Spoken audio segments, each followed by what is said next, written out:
The Gilded Age, also known as the 19th century, it was an age of inventions of the telegraph, business machines, textile improvements, the camera and the telephone, and also an era of serious social problems masked by thin gold gilding. Politics in the Gilded Age was often referred to as the era of forgettable presidents. Most parties during the Gilded Age consisted of Republicans dominating the office and the presidency, but not the government, and the Democrats relying on the South and support from the working class. Rutherford B. Hayes became the 19th President of the United States in 1877 through 1881. There were many accusations of fraud and illicit dealings or deal-making. In the end, Rutherford B. Hayes triumphed over Samuel J. Tilden. Rutherford B. Hayes, victor of the hijacked electoral vote of 1876, was known as his fraudulency. The candidate who clearly won the popular vote and may have won the Electoral College tally was denied victory.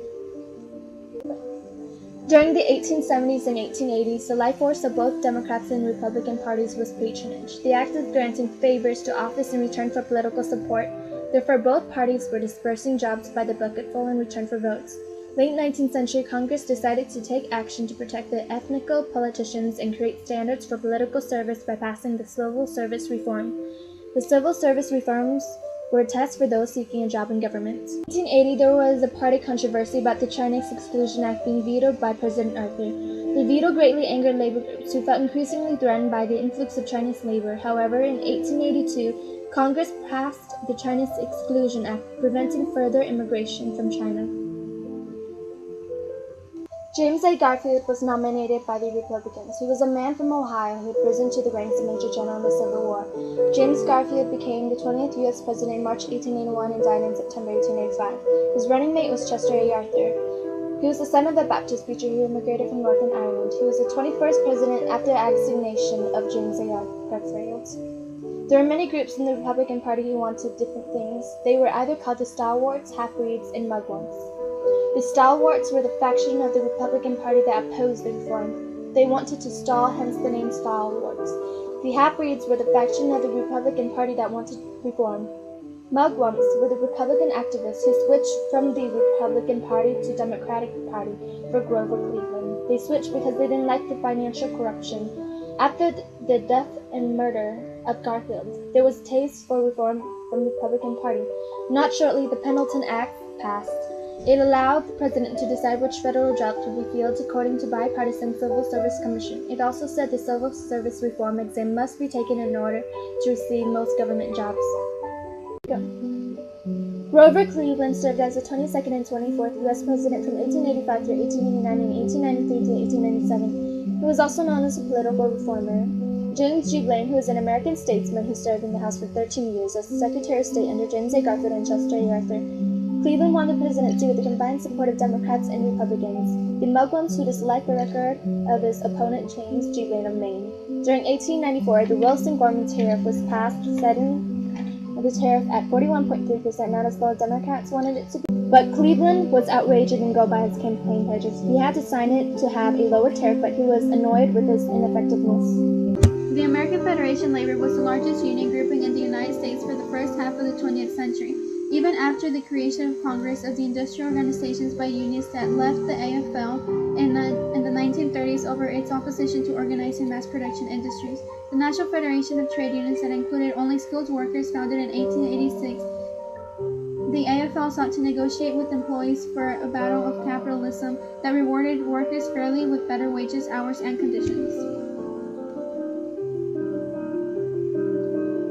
The Great Railroad Strike of 1877 began on Baltimore and Ohio and spread west along railroads through West Virginia, Pennsylvania, Ohio, Illinois, and eventually touching Omaha, St. Louis, and the West. Workers for Baltimore and Ohio Railroad went on strike because the company had reduced workers' wages twice over the previous years. The strikers refused to let trains run until most recent pay cut was returned to employees.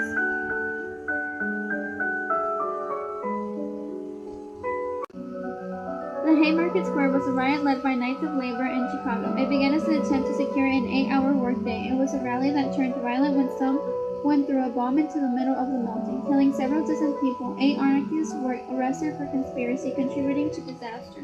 Although evidence linking to them, the bombing was thin. 4 were executed, 1 committed suicide, and 3 were pardoned in 1980. The Homestead Strike happened in Homestead, Pennsylvania, pitting one of the most powerful union corporations, Carnegie Steel Company, against the nation's strongest trade union.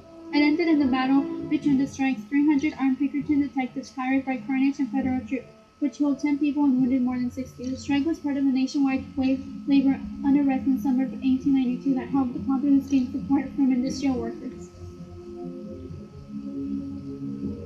The Sherman Antitrust Act of 1890 was the first measure passed by the U.S. Congress to prohibit trust.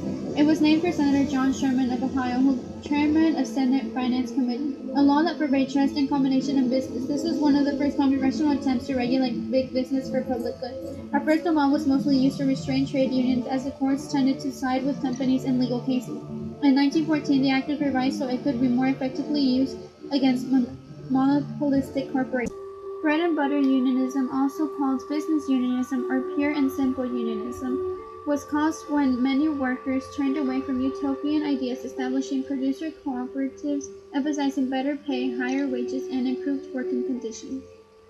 Collective bargaining is the process by which wages, hours, rules are negotiated and agreed upon by a union with an employer for all employees, collectively, whom it represents. It became a major factor in 1950. Economy labor unions represented a large portion of America's workforce. After a national health care cost, bargaining was a way of gaining more security. Companies paid health insurance and guaranteed annual wage. The second national labor organization, called the Knights of Labor, was organized in 1869 as a secret society and opened for public membership in 1881. The Knights were known for their efforts to organize all workers regardless of skill level, gender, and race. After the mid-1880s, their membership declined for a variety of reasons, including the Knights' participation in violent strikes and discord between skilled and unskilled members. The Pullman strike was a disturbing event in Illinois history. It occurred because the way George Montier Pullman, founder and president of the Pullman Palace Car Company, treated his workers. The strike stated by railroad workers upset by drastic wage cuts. The strike was led by socialist Eugene Debs, but not supported by American Federation of Labor.